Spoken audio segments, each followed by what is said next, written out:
wondering why other people's success or wondering why other people are successful is the refuge of losers. Yes. It's a loser mentality. It's a loser occupation. It's a loser practice because you're wondering why other people are successful.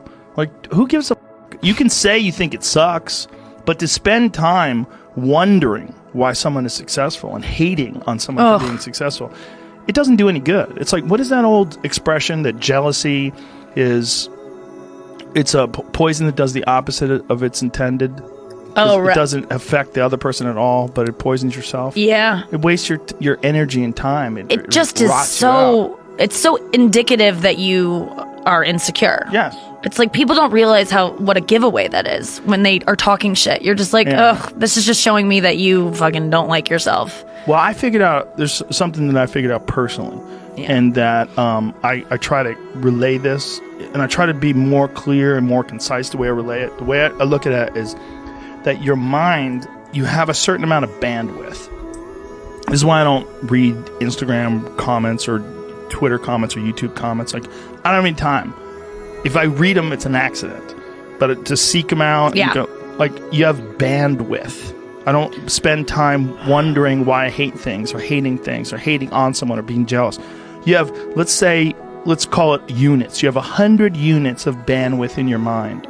So that means there's 100 units that you can spend on things you care about, or you could let your mind be occupied by some stupid Twitter feud that you're in with some idiot that you don't even know, and you could spend 30% of your Twitter bandwidth or your mind bandwidth on this, and then you only have 70% for the things you love.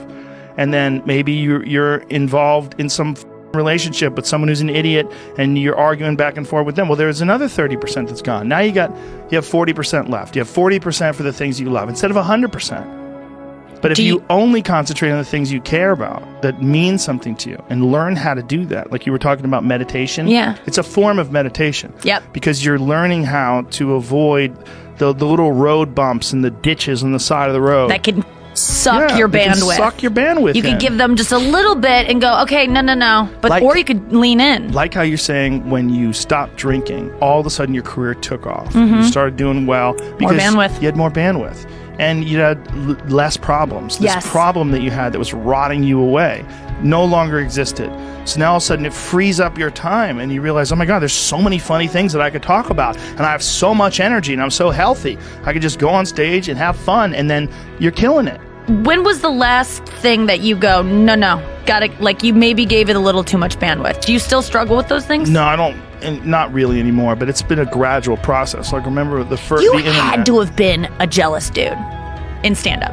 Like, when you first started out, you had to have hated the guy that was getting ahead. Like, right? I don't know any male comic. I definitely was in the beginning. Yeah. And what happened to that? You get successful and it didn't happen? I feel like before I was successful, I realized it was stupid.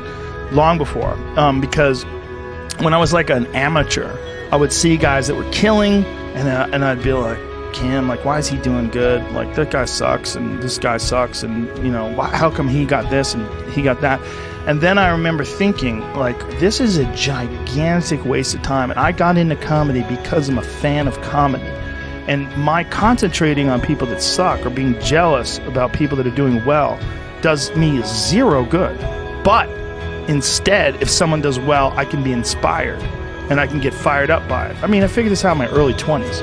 I was like, okay, this is I have a poor way of looking at it because it's a martial arts thing. Because in martial arts, like, you can't be jealous of someone else's ability. You have to realize you might have to fight them someday. So by realizing that they're really good, you're forced to be objective about it. And you have to go to work. Like, you have to go, that guy's better than me. I got to get better. And you have to go to work. Right.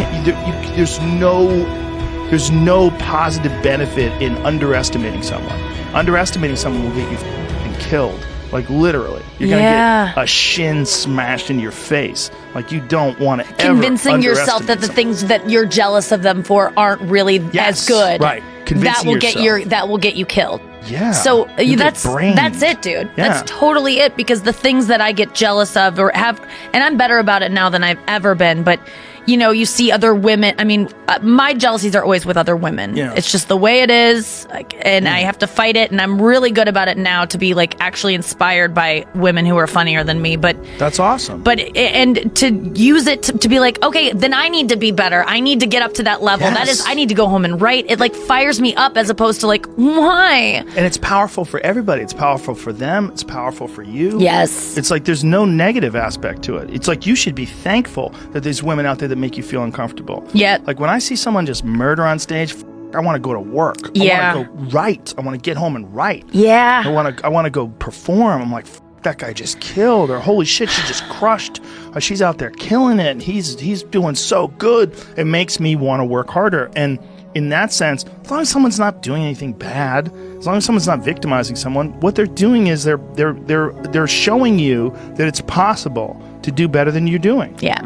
And that's good.